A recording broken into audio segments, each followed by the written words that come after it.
Всем благословений Божьих. Сегодня 97% людей на планете имеют доступ к Библии. Осталось совсем немного времени. Ведь, как сказано в Писании, когда благую весть услышат все народы, тогда придет Иисус Христос. Бог пришел на землю в образе человека, в Иисусе Христе. Его распяли, и силы тьмы думали, что победили. Но если бы они знали, что перед ними был сам Бог, они бы никогда не решились на это. После смерти Иисус сошел в ад, забрал у дьявола власть, ключи от ада и смерти, и тем самым лишил его силы. Христос воскрес, вознесся на небо и занял почетное место рядом с Отцом. Все, что происходит в мире, развивается по плану, о котором Он говорил заранее.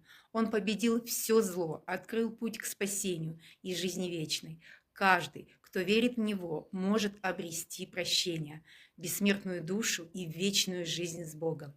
Иисус полностью исполнил свою миссию, умер за грехи людей, победил смерть и ад, воскрес и вернулся к Богу. Это мог сделать только тот, кто по-настоящему является Богом.